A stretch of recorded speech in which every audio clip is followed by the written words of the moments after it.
कटनी कोषालय में लगभग 28,89,000 की घोटाले की सूचना प्राप्त हुई थी।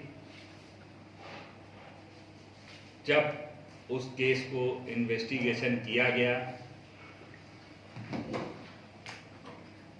तो पाया गया कि कोषालय का ही एक बाबू इस काम में लिप्त है। उस बाबू ने विकासखंड बड़वारा शिक्षा अधिकारी के द्वारा 3 कर्मचारियों के रिटायरमेंट पर जो बेनिफिट मिलते हैं, अर्न लीव, बीमे का पैसा, उन सब के बिल लगाए गए थे। उसी के साथ साथ 3 बिल और फर्जी लगा दिए गए और फर्जी लगाकर उन 3 ओरिजिनल बिल का भुगतान 3 जो संबंधित कर्मचारी थे, रिटायर्ड कर्मचारी थे, उनके खातों में हो गया और जो 3 अन्य फर्जी बिल लगाए गए थे उन्हीं के नाम से उनको दूसरे खातों में पैसा भेजा गया। जब देखा गया तो वो खाते झांसी और अहमदाबाद के निकले। जब और इन्वेस्टिगेशन किया गया तो पाया गया कि झांसी और अहमदाबाद के खातों से जो पैसा है वो भिंड के एक खाते में पैसा पहुंच रहा है और भिंड के खाते से और अध्ययन किया गया तो पाया गया कि ये शेयर ट्रेडिंग में भी पैसा लगाया जा रहा है। जब इस संबंध में अध्ययन करने के बाद टीमें रवाना की गई और पूरी गहनता से जांच पड़ताल की गई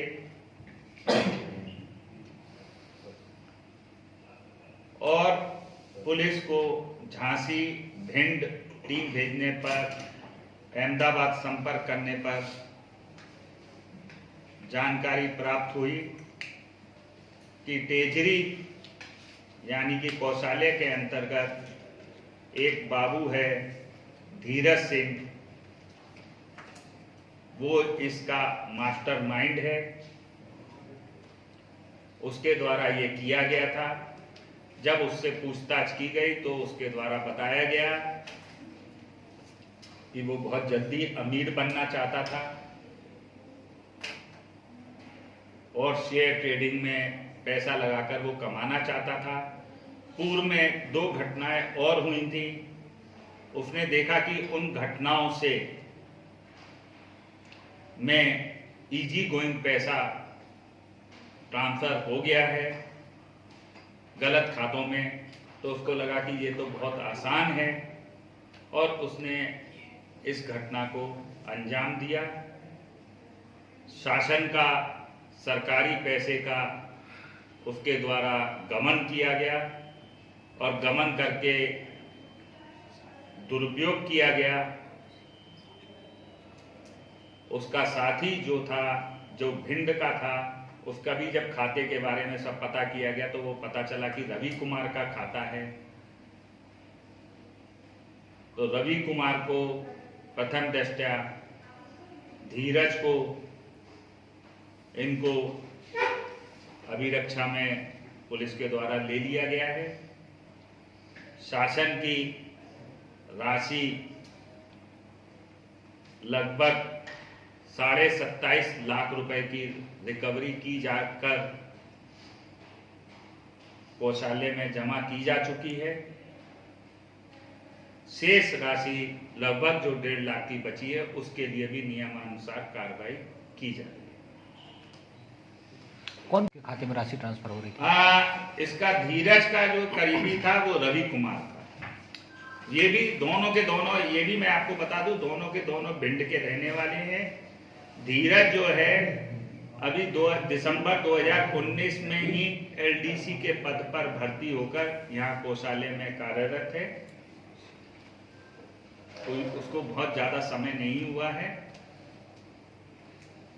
इस मामले की जानकारी कैसे लगी सर, खुलासा कैसे हुआ, कैसे ये मामला पकड़ में आया? इसका सबसे बड़ा कारण ये था कि मुझे जो समझ में आया वो ये समझ में आया कि विकास खंड अधिकारी ने जब अपना अकाउंट मिलाने चालू किए कि भाई कितना कितना पैसा कहाँ कहाँ खर्च हुआ है, जब उसने बैलेंस शीट बनाना चालू करी तो उसने को लगा कि भाई ये कुछ डबल पैसा निकला हुआ है। तो इसमें एक और इंटरेस्टिंग बात हुई कि शुरू में ये बताया गया कि पैसा हैकर्स के द्वारा हैक कर लिया गया,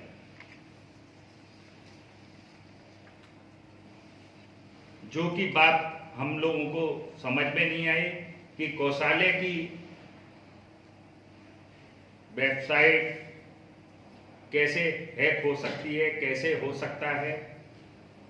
जब हम लोगों ने इसका अध्ययन किया तब फिर हम लोगों के सामने पूरी बात खुल के आई कि कोई हैक नहीं हुआ, कुछ नहीं हुआ, ये प्योरली सरकारी कर्मचारी के द्वारा सरकारी पैसे का गबन किया।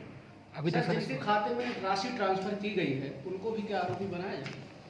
उनकी भूमिका क्या थी, कौन उनको हैंडल कर रहा था, उनका भी हम अध्ययन कर रहे हैं और उनका अध्ययन करने के बाद उनके विरुद्ध भी जो भी नियमानुसार कार्रवाई होगी वो की गई।